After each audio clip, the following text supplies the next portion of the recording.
Salud y dinero, dice la gente en la calle.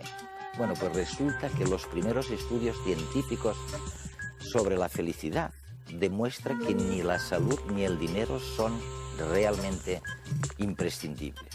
Y en cambio, predominan sobre todos los demás factores las relaciones con los demás. Es lo que vemos en redes en unos minutos.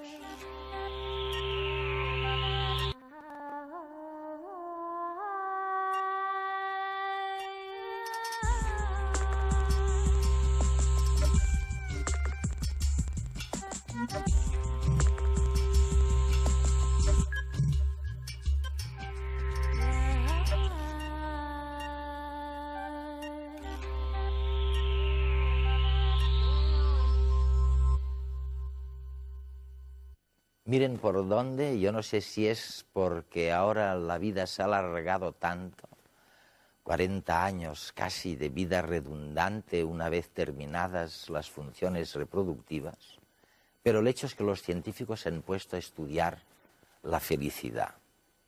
¿Qué factores inciden a favor y en contra? Y uno de los primeros descubrimientos es que cosas que creíamos tremendamente importantes, como la salud, o el grupo étnico, o incluso la educación y hasta el dinero, tienen muy poca importancia. Y en cambio, les voy a dar la pista, la relación social, la pareja, el contacto con los demás, es absolutamente indispensable.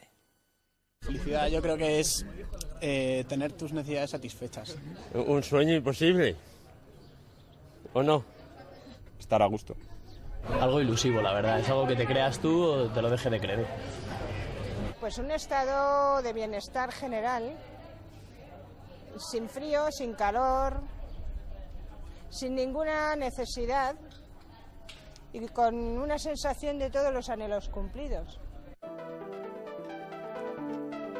¿Se puede aprender a ser feliz? Según la nueva psicología, la respuesta a esta pregunta es un rotundo sí. Y si esto es así, deberíamos comenzar a entrenar nuestro optimismo, pues parece ser que reporta unos beneficios considerables.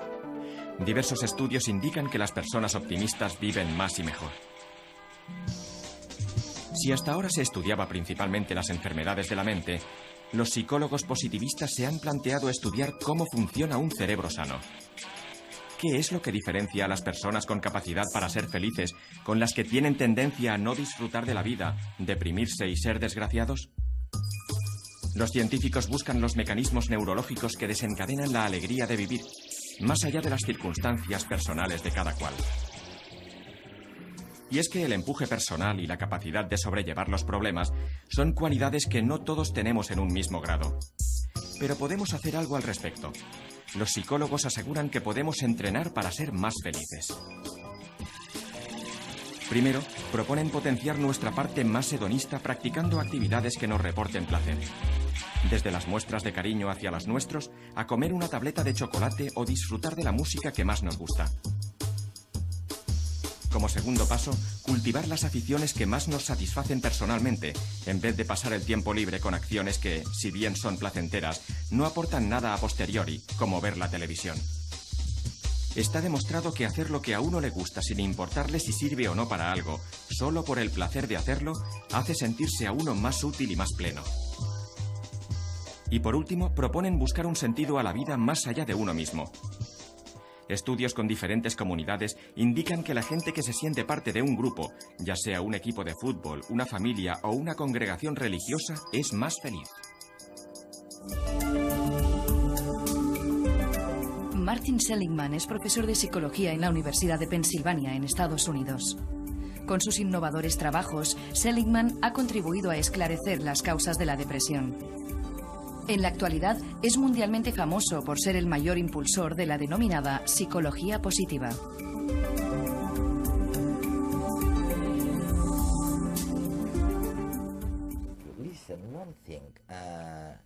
Escucha una cosa, ¿tiene algo que ver la ciencia con la felicidad? Pues yo creía que no. Pero tras 30 años evitando el tema de la felicidad, Me percaté de que era algo confuso. Todo lo relacionado con el sufrimiento boicotea la felicidad. Y lo que yo quería era aliviar el sufrimiento en el mundo. De manera que tuve una conversión en la que empecé a preguntarme si no sería posible que hubiera una ciencia del aspecto positivo de la vida. Yo creo que la clave está en darse cuenta de que la noción de felicidad es científicamente imposible de concretar. Significa demasiadas cosas para la gente. Pero creo que se puede descomponer la noción de la felicidad en, digamos, 3 elementos que sí son científicamente medibles y en cuya construcción uno puede intervenir. Los 3 elementos son la vida de placer, emociones positivas, risas, sonrisas, estar de buen humor.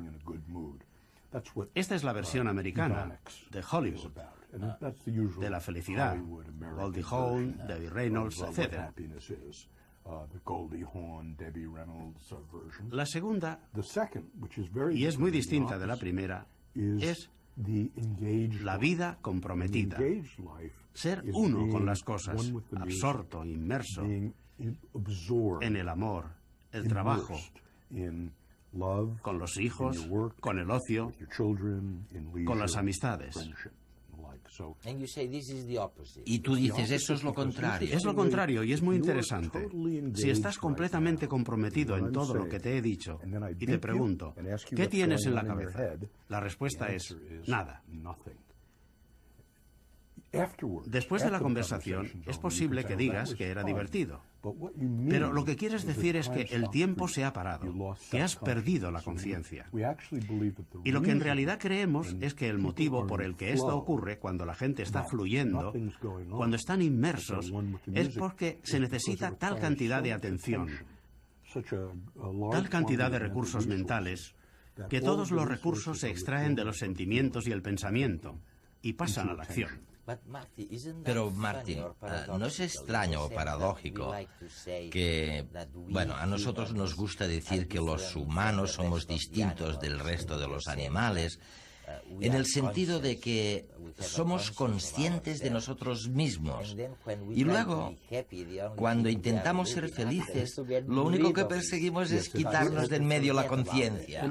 Sí, creo que parte de la teoría de la ciencia de la felicidad, o de la teoría de que la única forma de felicidad es sonreír y reír y estar de buen humor, es que este tipo de felicidad a menudo tiene al yo involucrado. Pero hemos evolucionado para ser animales que fluimos, y este estar inmersos es algo que tiene una gran importancia evolutiva. Creo que es el estado que realmente construye un capital psicológico que luego durante la vida se puede ir gastando. Es decir, que cuando se fluye es una garantía de que se está creciendo, y esta es la segunda forma de felicidad que se puede investigar científicamente. ¿Y la tercera, entonces? La tercera es el sentido de la vida, y es la que tiene el mejor componente de inteligencia. Todo lo de las caras sonrientes y tal no tiene contenido intelectual. Aristóteles y Séneca ya pensaban que era una vulgaridad, y yo también lo pienso. Esta tercera está basada en el sentido de la vida, y creo que se trata de saber cuáles son los puntos fuertes y utilizarlos para pertenecer y servir para algo que crees que es mayor que tú. Es decir, que tenemos la vida agradable, la vida comprometida y la vida con significado, o la vida con sentido de la vida. Creo que son 3 nociones que científicamente se pueden contrastar y en las que el término difuso de la felicidad se puede descomponer.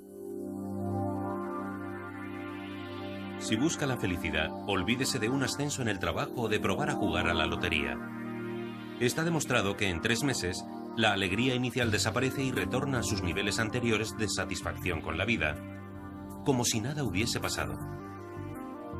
Una vez alcanzados los ingresos medios, que le permitan cubrir las necesidades básicas, no tenga envidia de los más ricos, puesto que no son más felices que usted.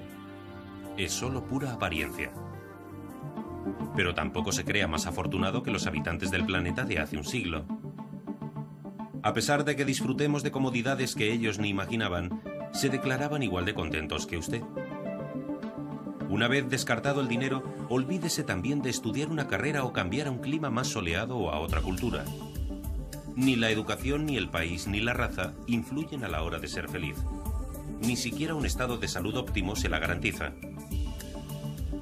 Así pues, ¿qué le queda?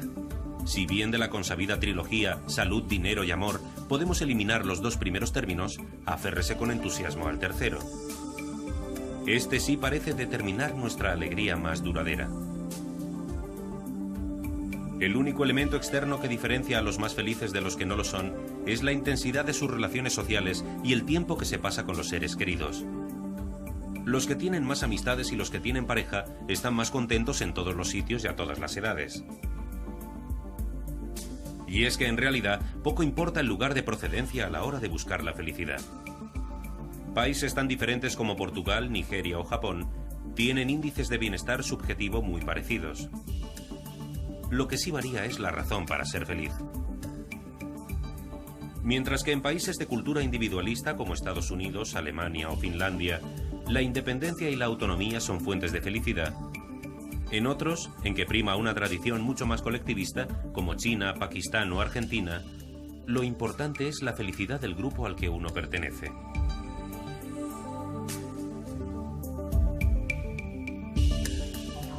Sin embargo, la felicidad es algo mucho más relacionado con el interior, con los sentimientos más profundos, que con lo que pasa a nuestro alrededor.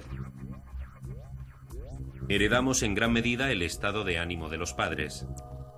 Se calcula que entre un 25 y un 50% de nuestra habilidad para ser feliz viene escrita en los genes, y a partir de ahí, nosotros ponemos el resto para estar más o menos contentos.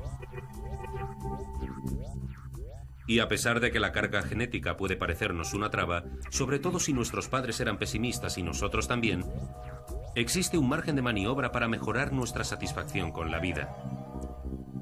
El cerebro es plástico, cambia a lo largo del tiempo. Podemos enseñarle a aprender de las malas experiencias y potenciar y disfrutar los pensamientos positivos y las buenas sensaciones. Todo un reto que merece la pena probar.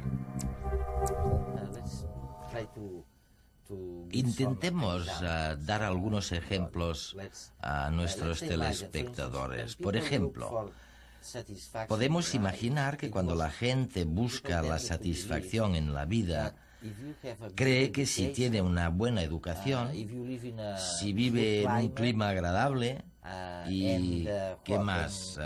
¿Qué más? Si tiene mucho dinero. Si tienes un buen sueldo. Y entonces sucede que... Lo que sucede es que todas estas cosas tienen una relación increíblemente vaga con la satisfacción. Vamos a analizarla una por una. El clima no tiene nada que ver. La gente que vive en California no es más feliz que la que vive en Groenlandia. Pero se cree lo contrario, ¿eh? No, el clima no está muy relacionado. La riqueza es muy interesante. Por debajo de los mínimos necesarios, la riqueza es muy importante. Es decir, que si se es extremadamente pobre, afecta mucho de forma negativa el nivel de felicidad. O sea que entonces el dinero da la felicidad. Sí, el dinero puede comprar la felicidad si se es extremadamente pobre. Pero una vez que se está por encima de los mínimos, y casi seguro que todos tus teleespectadores lo están, sucede que el aumento de riqueza tiene muy poca relación con el aumento de satisfacción con la vida. Para tu audiencia, si piensas que se pueden perder 3 fines de semana al año de estar con la familia, por ganar 8.000 euros no vale la pena, no debieras hacerlo. Se obtiene más satisfacción en la vida pasando los 3 fines de semana en casa tranquilamente. O sea que sorprendentemente el dinero es un sistema muy débil. La salud también está considerada como muy importante. Pero resulta que no parece que importe mucho en la satisfacción en la vida. Incluso gente con problemas serios de salud, como problemas de ataques al corazón o cáncer, tienen por lo general tanta satisfacción en la vida como la gente con buena salud. ¿Qué es lo que sí importa? La clave de lo que estoy diciendo, Eduardo, es que estos factores externos, políticos y económicos, no ayudan mucho. De hecho, un buen ejemplo es que nuestro lavavajillas se estropeó hace algunos meses y compramos uno muy bueno y carísimo. Los 2 primeros lavados me hicieron muy feliz, porque podía ver los platos muy limpios, pero luego dejé de apreciarlo hasta que se estropeó. Y entonces la única emoción que sacaba era la decepción. Es decir, que muchas cosas en las que gastamos dinero no aportan la felicidad. ¿Qué tipo de cosas del mundo externo lo hacen? Vivir en una democracia está relacionado con la satisfacción de la vida. Esto es totalmente nuevo en el debate mundial y lo encuentro muy interesante. ¿En qué sentido el vivir en una democracia aporta satisfacción? Con los indicadores habituales, la satisfacción en la vida en una escala de 1 a 10, estudiado en grandes poblaciones que viven en democracias y no democracias, por lo general este es uno de los elementos externos que tiene una gran incidencia. Una pregunta importante es ¿por qué? Pero el hecho de que los dictadores empiecen a extinguirse es posiblemente una buena cosa para aumentar los niveles de felicidad en todo el planeta. Otra buena cosa es el matrimonio. Los casados, por lo general, son por lo general más felices que cualquier otra unión de personas. Pero incluso si se suman todos los factores externos, el clima, la democracia o el matrimonio, sorprendentemente solo se alcanza un 15% de variable. Sí. Pero esto no quiere decir que si no se está satisfecho con la vida, ahora no haya cosas para hacer. De hecho, hay mucho que se puede hacer, y es la clave, ya que la felicidad no está relacionada con factores externos, sino con cosas como el compromiso o la vida con significado, con sentido, y estas son cosas que se pueden cambiar. Martin, ¿y lo puedes medir eso? Sí, se preparan unos cuestionarios para cada uno de ellos y todo está validado y psicométricamente es serio. Y por separado se pregunta cuáles son los componentes, y los resultados son sorprendentes. La búsqueda de placer no tiene casi ninguna relación con la cantidad de satisfacción en la vida, y sin embargo, la búsqueda de compromiso y sentido en la vida tiene una gran relación. Existe un papel para el placer, pero es si se tiene el sentido de la vida, el compromiso y el placer. Y es entonces cuando el conjunto hace que se sienta satisfacción en la vida y que ésta sea mayor que la suma de las partes. Y a esto es a lo que llamo la vida llena completa.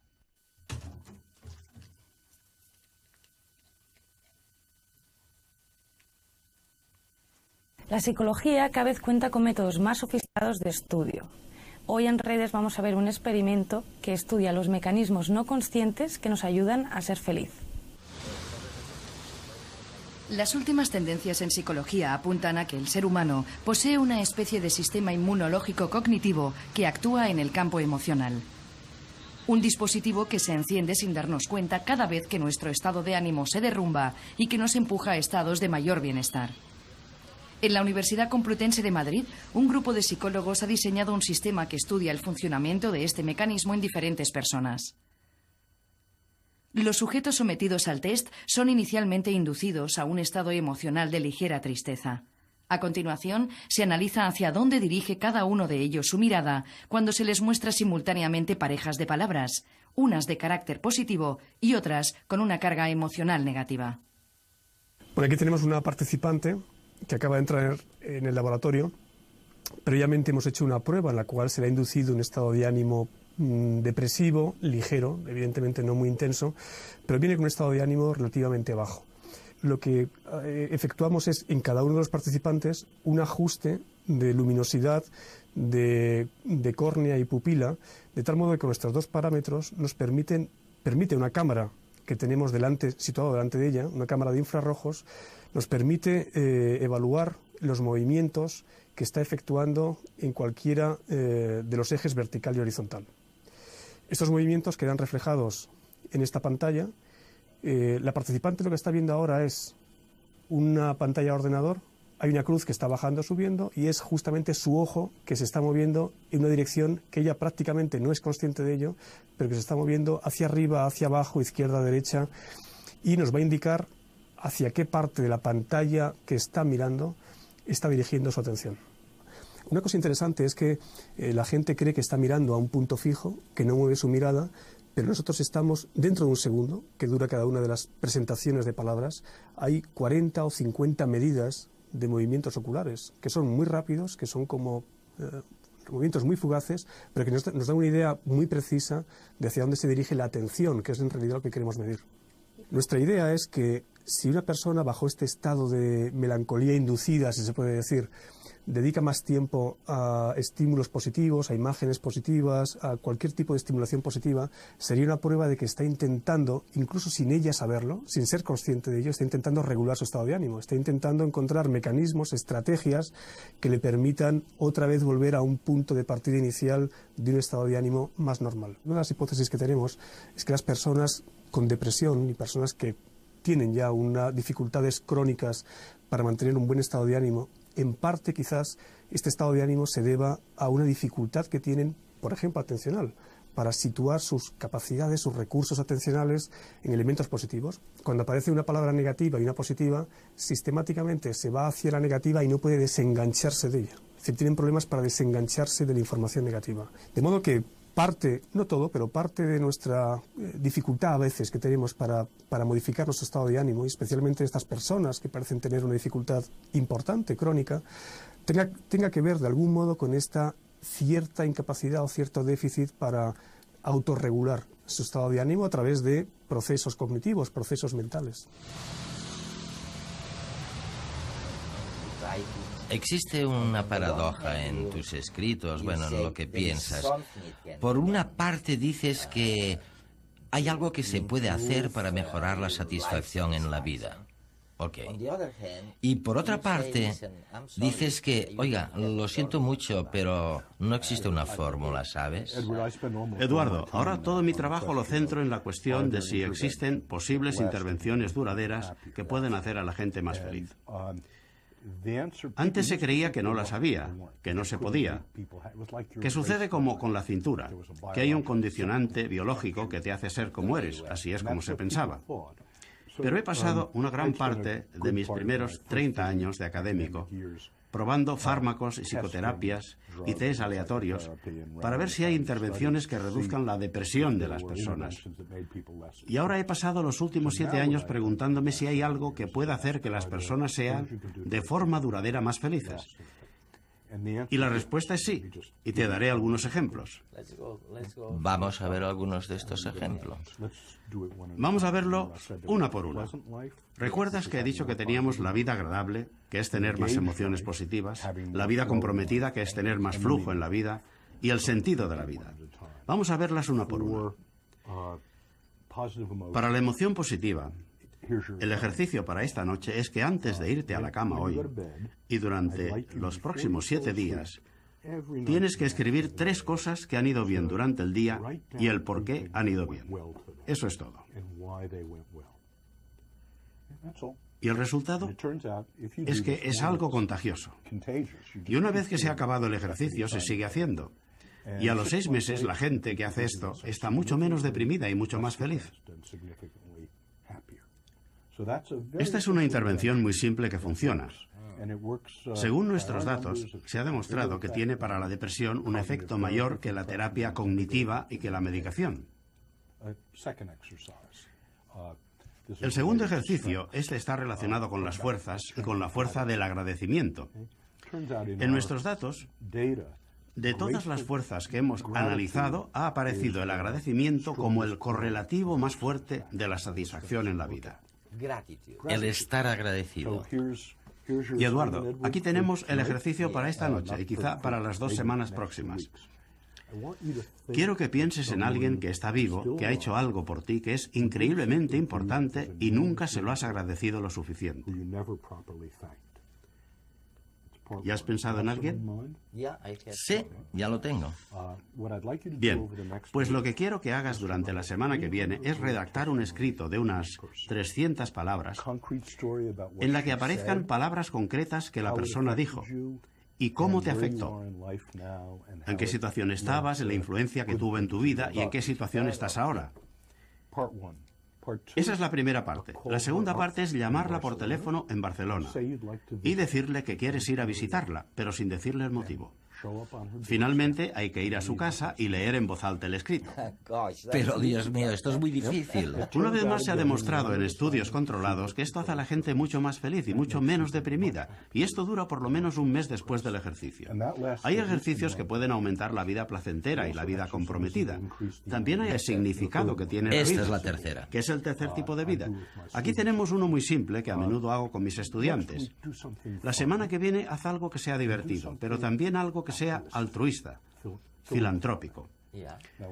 Cuando hacemos esto, se produce una regularidad muy interesante. Al hacer algo divertido, como masturbarse o mirar la televisión o ir de tiendas, cuando se ha terminado es el final, desaparece. Pero cuando se hace algo filantrópico, sucede algo muy diferente. Con uno de mis estudiantes sucedió que su sobrino necesitaba unas clases particulares de aritmética y le llamó por teléfono. Es decir, que se pasó 2 horas explicándole algo de aritmética por teléfono.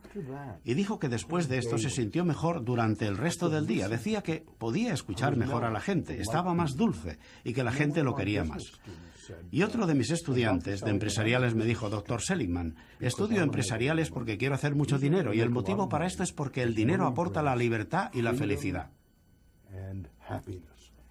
Y me quedé muy sorprendido porque yo mismo me sentía bien al poder ayudar a una persona en lugar de ir de compras.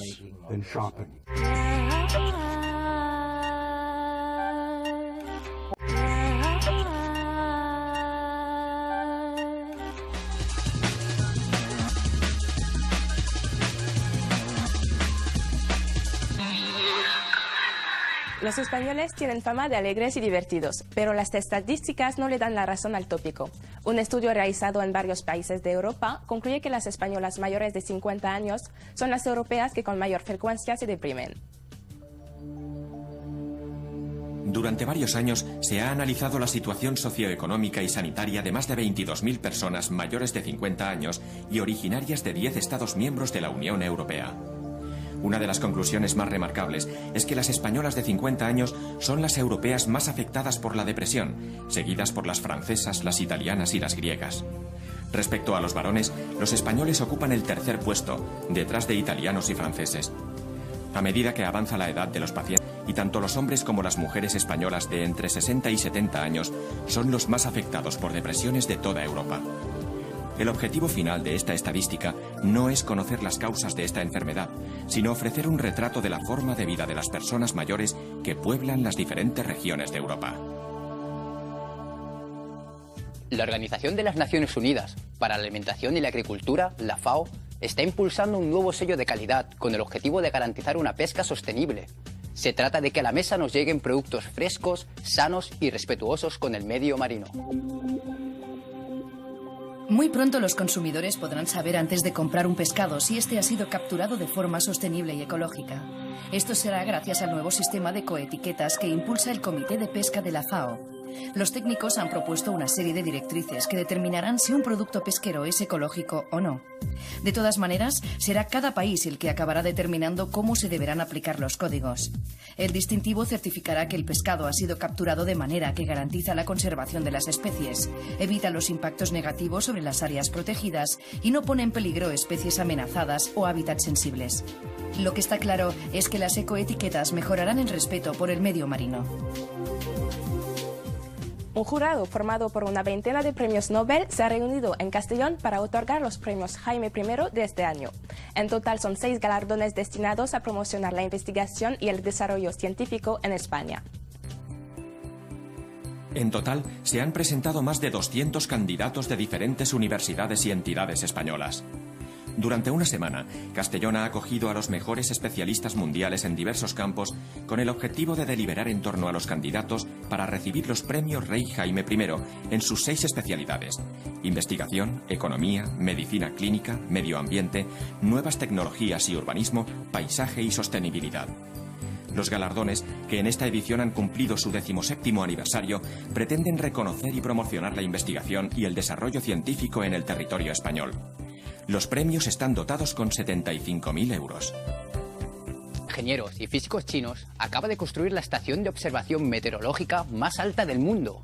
Está situada a 6.500 metros de altura, en el Everest, muy cerca del campo base del que parten la mayoría de expediciones al techo del mundo. La estación tendrá toda la tecnología necesaria para medir la temperatura, presión, humedad, radiación solar, precipitaciones y turbulencias atmosféricas que se registren en la zona. Los datos recogidos al minuto por la instalación servirán para que las expediciones puedan tener previsiones meteorológicas muy precisas, lo que es de vital importancia para subir a la cumbre de forma relativamente segura. De hecho, los expertos calculan que más de la mitad de las muertes que se registran al intentar coronar la cima del Everest se deben a las condiciones climáticas adversas. Mediante un sistema de actualización permanente, la estación también ofrecerá información detallada de la temperatura, la humedad y el viento a diferentes alturas de la montaña del Everest.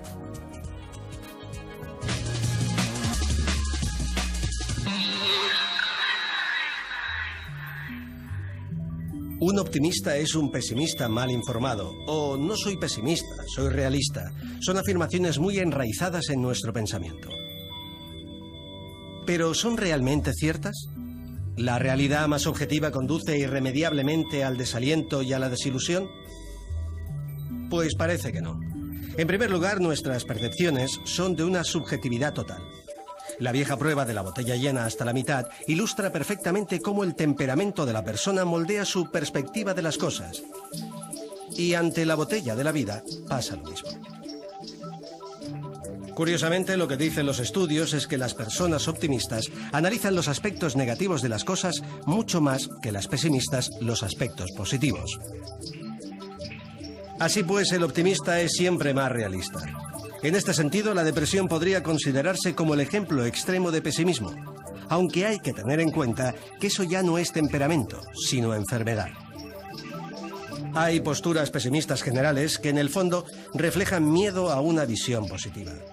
Basta citar frases muy comunes. Si me dejo llevar por el optimismo, seguro que me desilusiono. O pensar positivo es engañarse a uno mismo.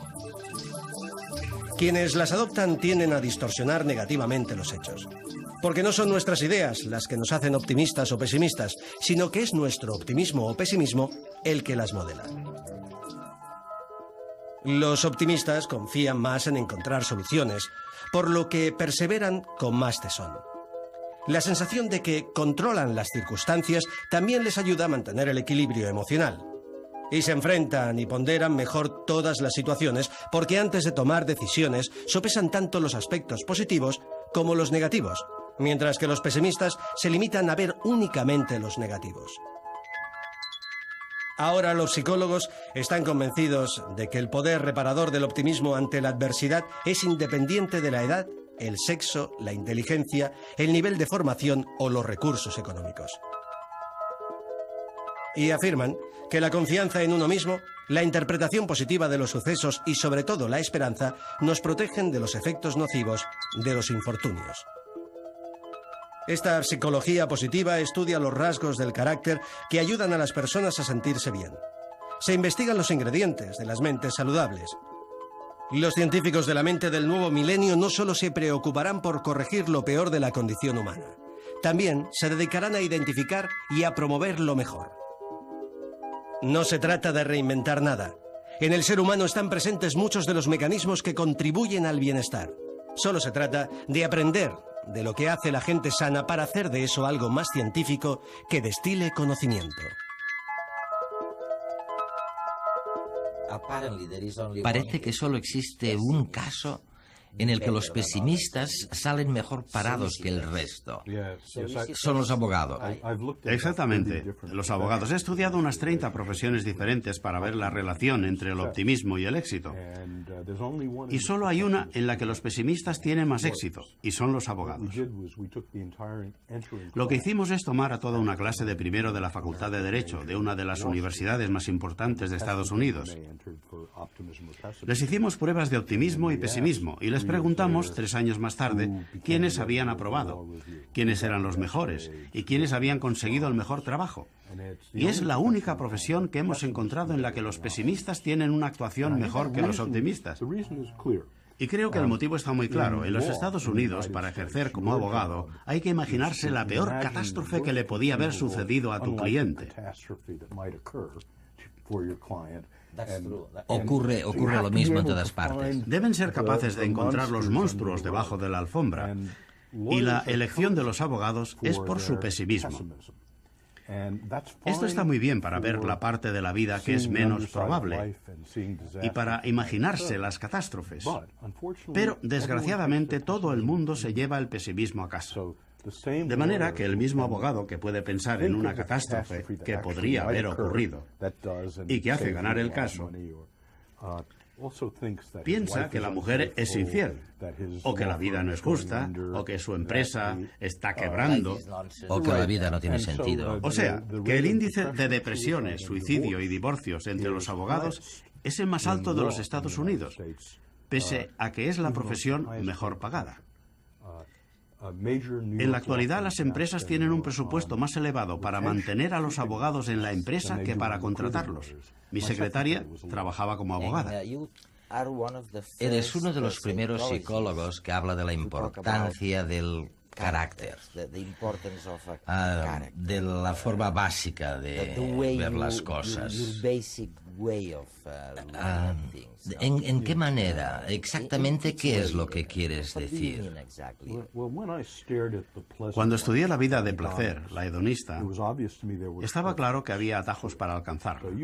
Por ejemplo, se puede tener más placer en la vida tomando drogas, o ir de compras, o ver la televisión. Pero cuando pensé con la vida comprometida, el estar completamente absorto, como lo estamos ahora nosotros en esta conversación, estaba claro que no había atajos para poder alcanzarla. No existe ninguna droga que pueda inyectarte para hacer que estés más comprometido conmigo. Es entonces cuando empecé a pensar en la noción del carácter como algo positivo. Y lo que se convirtió en mi teoría es que cuando se saben cuáles son los puntos fuertes y se aplican al trabajo, con la gente que quieres, con el amor, con el ocio, con los hijos, con la amistad, lo que se obtiene es más compromiso. Déjame que te dé un par de ejemplos.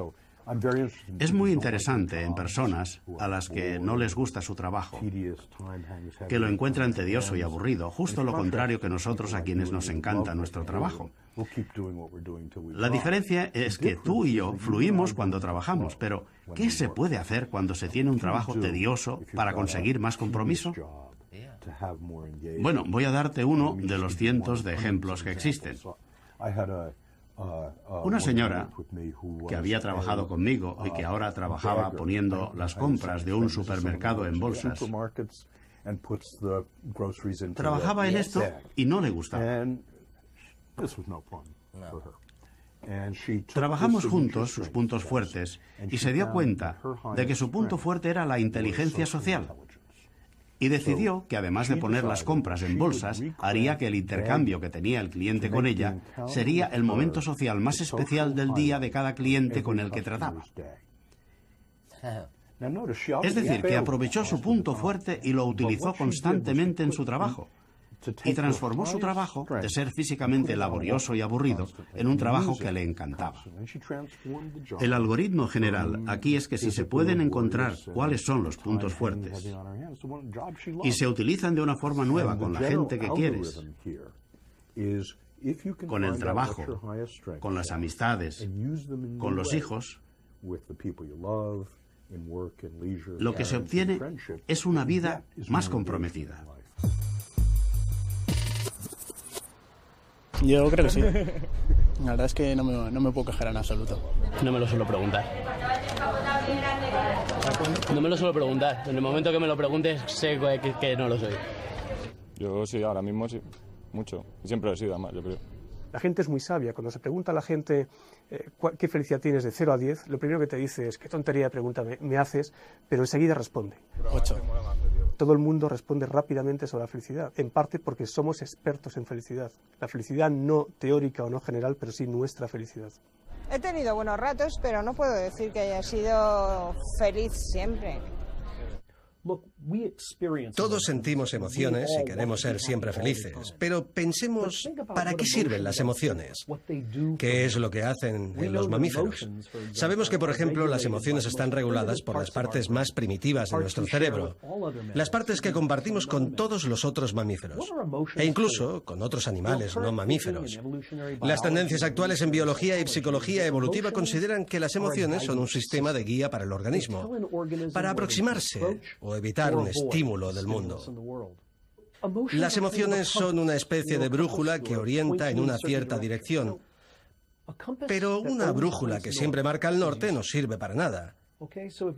Si las emociones siempre están en felicidad, dejan de servir de guía útil del estado de cambio del mundo.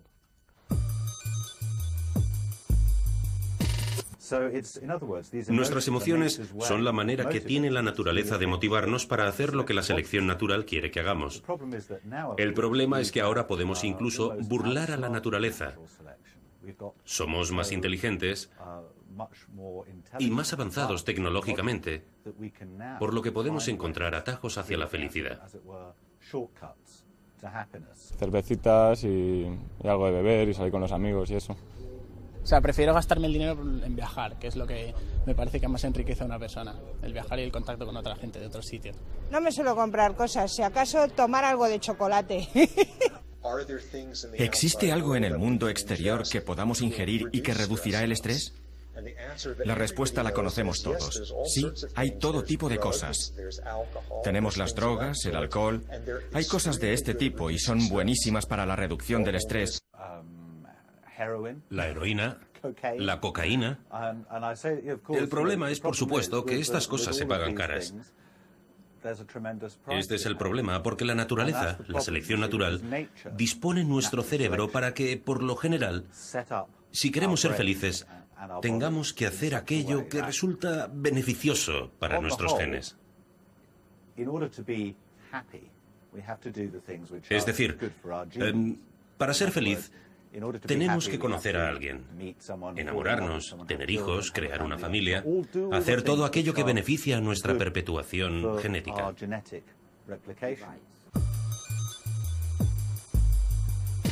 Hablaría un poco del sistema económico, que es el que prima y creo que es el que más infelices hace a la gente. Somos muy competitivos y eso tiene una parte positiva, pero tiene una parte horrenda. Vamos a ser mejor que el de al lado y eso siempre es malo. Las jerarquías están como detentan el poder durante el máximo tiempo posible, que les es posible a ellos, y parece que les hace feliz el realmente machacar a los que tienen por debajo. Hace 20.000 años los humanos inventaron la agricultura y antes de eso se habían pasado el resto de la historia como cazadores-recolectores. Y la mayoría de estudios demuestran que las sociedades de cazadores-recolectores son extremadamente igualitarias y que cuando creamos la agricultura inventamos también los excedentes de alimentos y las personas que querían controlar los excedentes. Implantamos las jerarquías.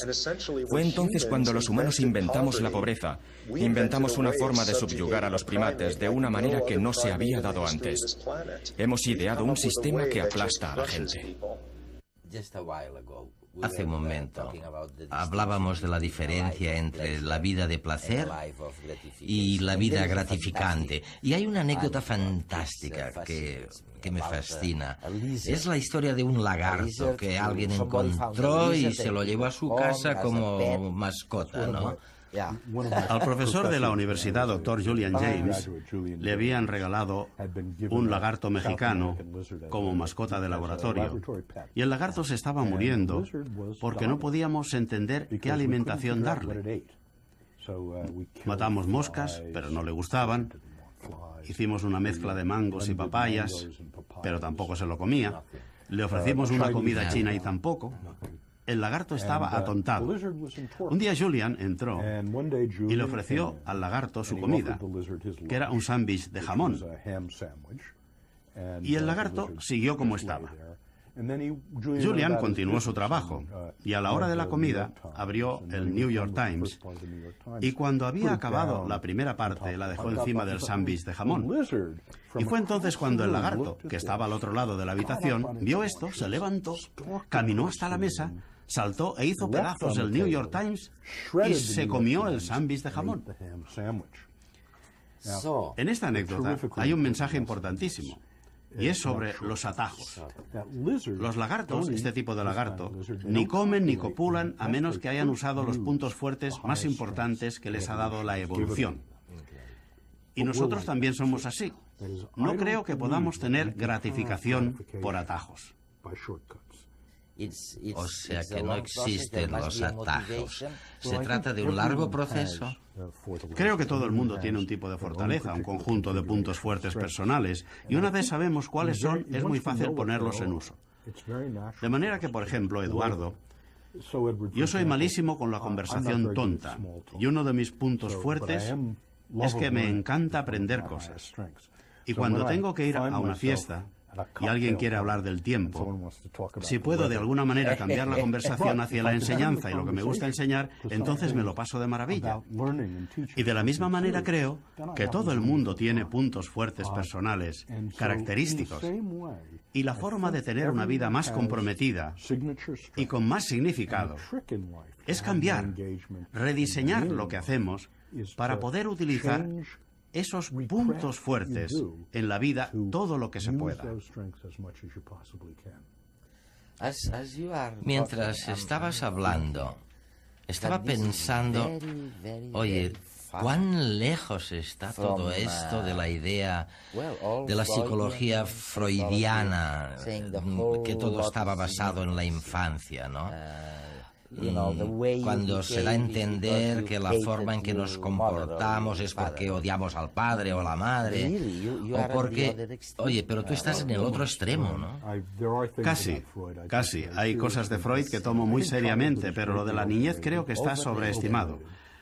Hace 40 años pensaba de forma diferente. Pero... De manera que estoy equivocado.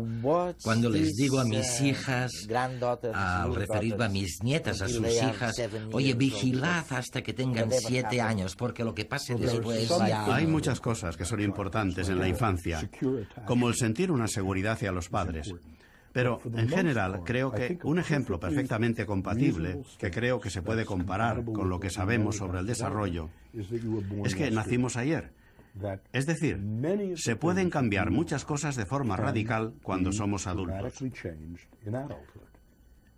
Y si, por ejemplo, tomamos el ejemplo de la señora del supermercado que ponía las compras en bolsas, se puede cambiar el trabajo de algo que uno odia. Ella no podía aguantar hasta las 5 de la tarde para irse, y a los 35 años, gracias a una pequeñísima receta, eres una persona con una gran inteligencia social. ¿Cómo se puede cambiar el trabajo para utilizar más la inteligencia social? Se puede hacer. No importa si en la niñez uno ha sido maltratado o privilegiado o lo que sea. Solo hay que descubrir que se puede pasar mucho mejor ayudando a otra persona que si se va de compras. Se puede cambiar la vida a los 50 años ayudando a otras personas. ¿Qué sucede en nuestro cerebro cuando nos sentimos felices? Esta parece ser una de las claves a la hora de encontrar la tan buscada fórmula de la felicidad. El secreto parece estar en unas hormonas llamadas endorfinas. Las endorfinas son hormonas peptídicas producidas en nuestro cerebro. En concreto, se segregan en la glándula pituitaria y el hipotálamo. Se podría decir que son la morfina de nuestro cuerpo, ya que producen analgesia y sensación de bienestar. Además, influyen directamente en la producción y acción de muchas otras hormonas. Están implicadas en la sensación de hambre, en la producción de hormonas sexuales y en el estado de nuestro sistema inmune. Aún no se sabe muy bien cómo funcionan. Lo que es seguro es que forman parte de las vías de recompensa del cerebro y estimulan la producción de dopamina. Nuestro cerebro produce endorfinas en respuesta a las sensaciones agradables. Escuchar música,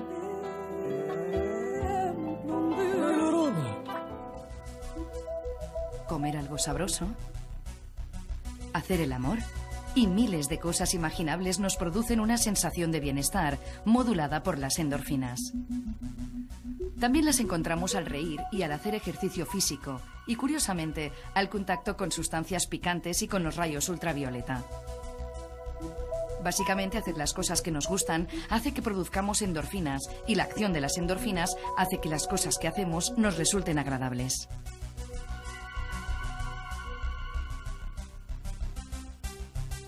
En esta pescadilla que se muerde la cola está basada la psicología positiva. Podríamos decir que si la montaña no viene a Mahoma, Mahoma irá a la montaña. Podemos educar a nuestro cerebro en el arte de sentirse bien. Si se quiere activar la secreción de endorfinas, lo primero es saber qué nos gusta. Y una vez que lo sabemos, hay que practicarlo. Ejercitar lo que nos hace sentir bien ayuda a que nuestro cerebro se vaya volviendo más positivo. Al igual que correr todos los días hace que nuestros músculos se desarrollen. Relajarse, tomar el sol, sentirse parte de un todo más grande. Hay muchas cosas que hacen que nos sintamos bien y produzcamos estas hormonas. Aunque no podemos decir que las endorfinas constituyan la fórmula exacta de la felicidad, cuando sube su producción en el cerebro nos sentimos casi felices. Si conseguimos hacer coincidir una mente positiva y receptiva con los buenos momentos que vivimos, nos acercaremos un poco más a la felicidad que se supone es la meta de nuestras vidas. ¿Crees que la gente en la calle siente mayor satisfacción con la vida que hace 20 años, por ejemplo? No. Pero me gustaría decir dos cosas, una del presente y otra del futuro. Es interesante que si estudiamos a España, Japón o los Estados Unidos durante los últimos 50 años, podemos observar cómo cada índice económico serio se ha disparado. De hecho, en los Estados Unidos el poder de adquisición es 3 veces mayor que hace 50 años. El de Japón es 6 veces mayor. Es increíble, pero hemos ido obteniendo datos de los índices de depresión y de felicidad durante estos años, y es interesante, porque la felicidad es la misma, y sin embargo la depresión es 10 veces mayor de lo que era. De hecho, el hombre de la calle no es más feliz de lo que lo era hace 50 años. ¿Podemos cambiarlo? ¿Cómo podemos cambiar el futuro? Eduardo, creo que el futuro está relacionado con eso de lo que estábamos hablando hace un momento, con la educación. Parte de los motivos por los que no somos más felices cuando nos hemos hecho más ricos es que hemos gastado la riqueza en objetos materiales que pensábamos que nos harían felices, como son el lavavajillas o los helados de vainilla, pero no proporcionan una felicidad duradera. Sin embargo, lo que la ciencia nos está diciendo durante los últimos 10 años es que se puede cambiar el compromiso y el significado del sentido de la vida. Y esto significa las relaciones con la gente. La relación con las personas compartiendo algo que es mayor de lo que cada uno es. Pero si invertimos nuestra riqueza y nuestro tiempo en algo que tenga más significado y compromiso, creo que todo el tono de la felicidad en el planeta puede cambiar. En 1480, durante el gobierno de los Medici, Florencia se hizo inmensamente rica y se preguntaron, ¿cómo podemos gastar toda esta fortuna? Y pensaron que podían crear una gran potencia militar, la mayor de la península, y quizá, si hubieran querido, podían haber sido la potencia militar más importante de toda Europa, más que España. Pero decidieron no gastarse la riqueza en armas, sino en belleza, en arte. Y creo que ahora estamos en un momento histórico muy similar. Sabemos que en lo que nos hemos gastado la riqueza en los últimos 60 años, que son objetos materiales, coches, televisión, no funciona. La gente se ha deprimido todavía más. Pero creo que podemos comprar el compromiso y el significado. Y podemos utilizar el excedente que tenemos para construir una vida más feliz. No en el sentido de la emoción positiva, sino con más compromiso con otras personas, y con el trabajo, y con el sentido de la vida. Sí, es una actitud, la felicidad es una actitud. Si todos los días son un poquito negros y un poquito blancos. La felicidad yo creo que es algo que se va consiguiendo con el paso del tiempo, que no hay algo en concreto que me produzca felicidad. Para mí lo principal es el entusiasmo en las cosas, como decía Bernard Russell, que lo leí el otro día.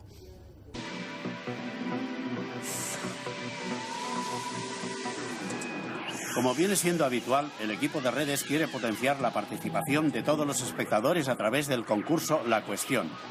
En la presente edición os pedíamos que respondieseis de forma argumentada a la pregunta: ¿qué creencia popular puedes demostrar que es falsa?